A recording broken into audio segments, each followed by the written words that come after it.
미가 선지자는 예루살렘 모레셋이라는 시골 지역의 선지자입니다. 지금으로 말하면 시골 교회를 담임하고 있는 목사님 정도 우리가 생각하면 좋을 것 같습니다.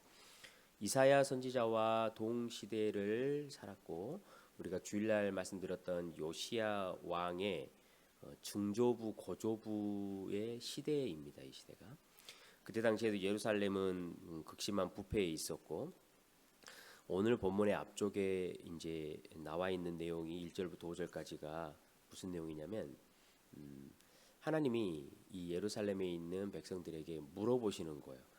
내가 도대체 너희들에게 뭘 못해줬냐? 뭘 내가 너희들에게 잘못했길래 너희들은 나를 떠나가 버렸냐?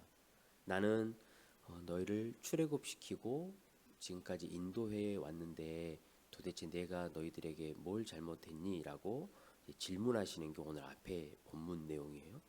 그러면서 하나님이 이렇게 말씀하시는 거예요. 그래? 그러면 알았다 라고 하시면서 먼저 북쪽 이스라엘을 멸망하게 하셨어요. 그리고 지금 이 남쪽 유다의 이야기인데요. 이 남쪽 유다도 그 아시리아라는 나라가 계속해서 위협을 하고 있는 상황이에요. 그러니까 그 백성들이 살기가 너무 괴로운 거예요. 삶이 황폐해지고 뭔가 이 씨를 뿌려도 추수를 하지 못하게 돼요. 그러니까 포도를 따서 하려고 하는데 즙을 짜면 다 빼앗아가 버리고, 그러니까 자기께 재산을 좀 숨겨 놓으려고 하면 와가지고 아시리아 사람들이 빼앗아가 버리고, 그러니까 삶을 살 수가 없는 황폐함에 이르렀어요. 하나님이 알았다라고 말씀하시고 지금 행하시는 일이 그런 일들이에요. 그러니까 너무 고통스러우니까 이 이스라엘 유다 백성들이 해결책을 낸 거예요. 그게 이제 오늘 본문에서 나오는데요. 이 이스라엘 백성들이 이 고통스러운 상황에서 낸 해결책과 하나님이 가르쳐준 해결책이 무엇인지 이 두 가지 해결책이 오늘 본문의 딱 이야기거든요. 오늘 그 이야기를 한번 좀 우리가 들어보려고 해요. 우리가 읽었던 6절에서 7절의 말씀은 이 백성들이 낸 해결책이에요. 그러니까 어떻게 하면 이 고통스러운 삶의 상황을 벗어날 수 있을까? 여러분 거기 보면 1년 된 번제물로 송아지를 드리고 제사를 지낼까? 그 다음에 천천의 순양과 만만의 강물 같은 기름을 드릴까? 그 다음에 내가 내 죄나 이것들을 위해서 맏아들을 제사를 지낼까? 내 자식을 제사를 지내면 될까? 라고 하는 거예요. 그러니까 이 6절 7절의 말씀은 이 이스라엘 백성들이 하나님을 비아냥거리는 소리예요. 그러니까 하나님께 이렇게 말하는 거예요. 도대체 내가 뭘 갖다 바쳐야 하나님이 화가 좀 풀리겠어요?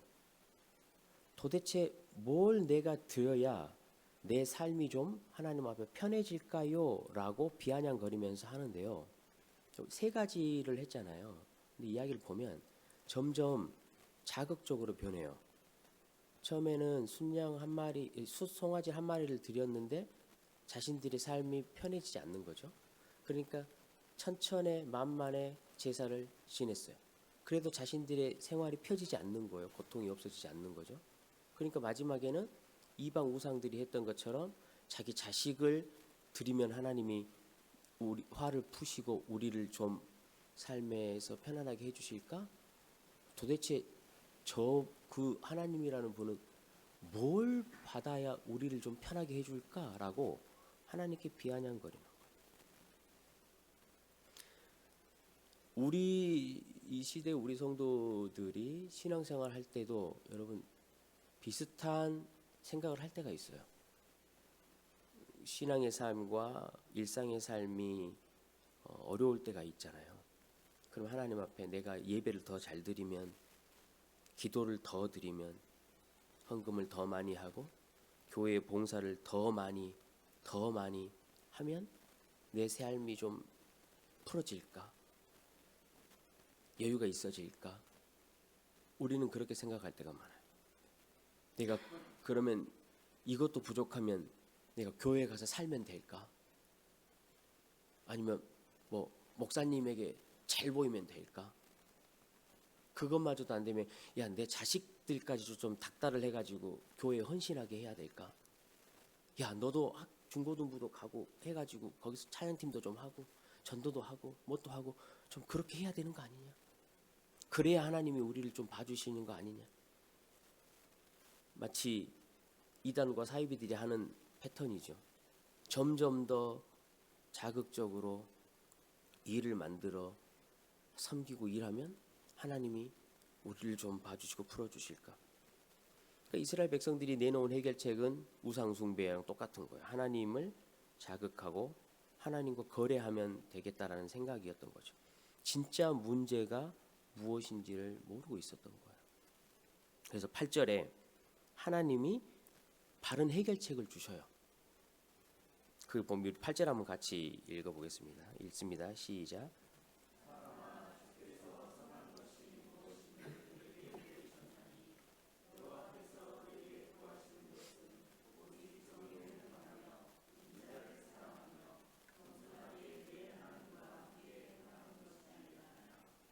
여기 보면 하나님이 이스라엘 백성아 이렇게 부르시지 않으셔요. 사람아 이렇게 부르시거든요.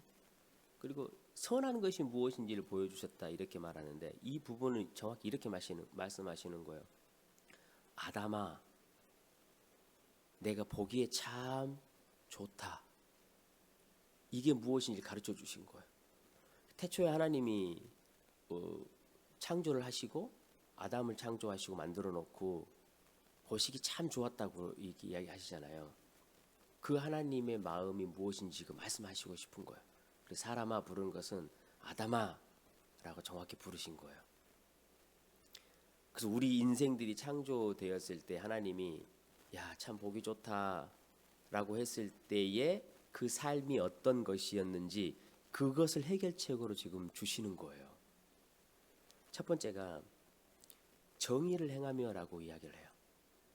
정의를 행한다는 게 여러분 이게 법적인 문제가 아니고 하나님이 말씀하시는 것은요. 마땅한 사람들에게 마땅한 것이 돌아가도록 하는 삶이에요. 정의로운 삶이라는 것은. 그러니까 이를테면 노동을 열심히 했잖아요.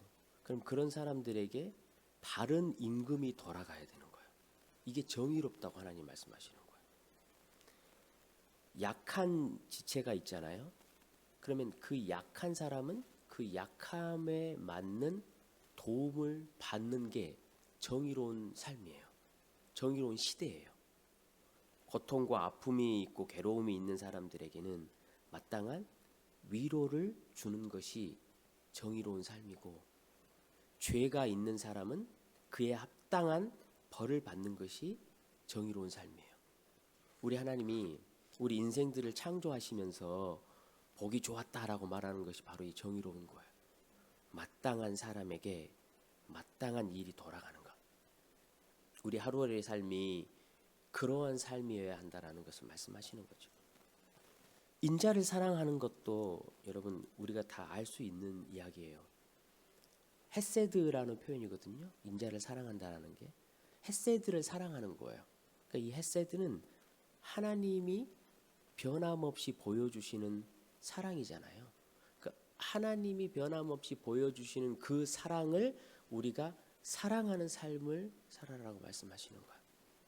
그러니까 이것은 어려운 말이 아니고요. 우리에게 하나님 뭐라고 말씀하시냐면 얘들아 받은 대로 우리가 살자. 그 말이에요. 하나님께서 저와 여러분에게 베풀어 주신 그것을 기억하며 살자라는 거예요. 그걸 하나님이 기뻐하시고 좋아하신대요. 이스라엘 백성들에게 1절에서 5절까지 물어봤다 그랬잖아요. 백성들아 내가 너희들에게 도대체 뭘 못해줬을까? 내가 너희들에게 뭘 잘못했을까? 너희들이 왜 나를 떠났을까? 우리가 여러분 기억하지 않는 거예요. 여러분 하나님이 여러분한테 뭐 잘못한 거 있으신가요? 오늘 다 푸십시오 오해를. 인자를 사랑하는 삶은요, 내가 받은 대로 사는 거예요. 그 하나님의 사랑을 오늘도 기억하며 하루를 살아가는 것을 하나님이 원하신다라는 거예요. 마지막에 겸손하게 하나님과 동행한다라고 말하잖아요. 이 표현이 참 독특하죠. 하나님과 동행하면 되는데 겸손하게 하나님과 동행하라라고 이야기를 해요.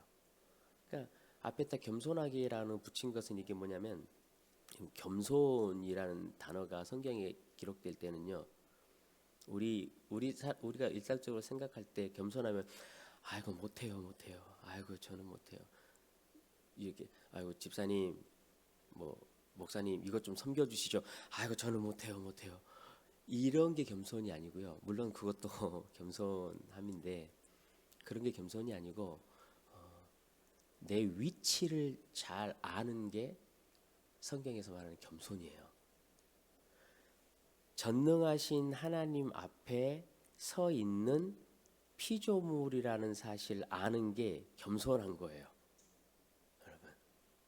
그래서 전능하신 하나님 앞에 그분과 동행하려면 겸손하다는 것은 내 한계를 하나님 앞에 인정하는 거예요. 내 부족함과 하나님에 비해서, 그 전능하심에 비해서 내가 아무리 잘났다고 해도 내 인생에서 얻어놓은 것이 아무것도 아니구나. 하나님에게는 나는 한낱 피조물에 불과한 존재구나. 그 사실을 알고 인정하는 게 겸손하다라고 말을 하는 거예요. 우리의 하루하루의 삶이 그런 겸손함에 자기 부인과 하나님 앞에 자기 희생을 감행할 줄 아는 그런 삶을 하나님께서 원하신다라는 거예요. 그러니까 우리 하나님과 동행하는 것이요, 하나님 반보 뒤에서 여러분 따라가는 거예요. 앞서가지 말라는 거죠. 왜냐하면 하나님 앞에 우리가 겸손함은 피조물 존재이기 때문에 앞서가는 게 아니에요. 한 발, 두 발 떨어지는 것도 아니에요. 여러분, 한 발, 두 발 떨어지는 거 멀리서 보면 어떤 느낌이 드세요? 우리 어르신들, 할머니, 할아버지들 걸어가는 거 보면 할아버지는 앞에 가고 할머니는 두 발, 세 발 이렇게 멀리 떨어져 가잖아요. 그거는 동행한 것처럼 안 보여요. 끌려가는 것처럼 보여요. 하나님에게도 똑같아요. 너무 멀리 한 발 정도 떨어져 있으면 하나님이 마치 우리를 끌고 가버리는 것 같이 보여요. 동행 것처럼 안 보여요. 그러니까 반보 뒤에서 하루하루 하나님께서 진짜 원하시는 것은요, 여러분 너무나 명확해요. 예배 생활, 예배만 드리는 그 생활 자체를 원하시는 게 아니에요. 하나님은 우리에게 생활 예배를 원하셔요. 교회 와서 제사 드리고 예배 드리고 또 더 큰 예배 드리고 더 큰 섬김하고 그거 자체를 원하시는 게 아니고, 삶으로 돌아가서 우리 생활이 하나님 앞에 예배될 수 있는, 하나님을 기억하는 그런 삶, 그걸 하나님께서 원하셔요. 여러분, 종교는요, 우리가 오늘 보았던 것처럼 비용과 양을 자극적으로 확대하는 일들을 자꾸 해요. 그러나 믿음은 하나님과의 관계의 깊어짐으로 살아가는 거예요. 우리가 종교 생활을 하면요, 일을 하고 더 많은 일을 하고 또 일을 하고 결국에는 타인을 희생시키는 길로 가요. 자기 자식을 죽였던 것처럼. 그러나 믿음의 삶은요, 하나님 앞에 하루하루의 삶을 살고 하나님의 헤세드의 성품을 닮아가고 결국은 그것이 자기 희생으로 연결돼요. 하나님이 그 길을 우리에게 보여주신 거예요. 그래서 우리가 종교의 생활을 하면 외적인 형식이 내적인 나의 오물을 가리는 일을 해요. 외적인 것을 보여서 내 속사람을 자꾸 가리려고 그래요. 여러분, 그게 종교예요. 그러나 우리의 믿음은 나의 내적인 실토를 통해서 나의 외적인 신앙의 형식을 빛나게 만드는 거예요. 그 가는 길이 여러분 너무나 달라요. 오늘 미가 이 미가의 선지자 이 미가의 뜻이 무엇이냐면요. 여호와와 같은 이가 누구신가예요. 오늘 우리에게 주신 메시지가 그거예요. 여호와 하나님이 어떠신 분입니까? 우리가 하나님의 원래 창조하셨던 때로 돌아가서 하나님과 함께 안에서 기뻐하고 진짜 행복을 누리시기를 원하시는 분이세요. 그래서 우리에게 이 미가 5장 여러분 앞에 보면 아주 우리가 잘 아는 유명한 성경 구절 있잖아요. 베들레헴 에브라다야 너는 지극히 너무나 작은 땅이다. 그러나 너에게서부터 다스리는 자가 나올 것이고 그 분은 우리의 평강이 될 것이다 라고 말씀하셨어요. 우리가 하나님과 동행하며 그 안에서 안식을 누리기 위해 이 예수 그리스도를 우리에게 보내주셨어요. 보내주셔가지고요. 그분이 예수님이 완전한 정의, 하나님의 인자함, 자기 희생, 하나님과의 동행 이것들을 우리에게 보여주셨어요. 실제로 그분이 그렇게 삶을 사셨고 근데 그분이 우리에게 그것을 보여주는 것에서 멈추지 않으셨어요. 친히 십자가에 죽으시고 그분은 부활하셨고 저와 여러분의 속에 있는 모든 오물들과 죄악들을 다 없애셨어요. 성령을 보내셨고 우리에게 믿음을 주셨고 그 믿음으로 말미암아 예수 그리스도와 연합할 수 있게 하셨어요. 예수께서 행하셨던 이 인자와 정의와 자기 겸손과 이 희생이 우리의 것이 될 수 있도록 우리를 깨끗하게 바꾸셨어요. 그래서 예수님이 이렇게 말씀하시는 거예요.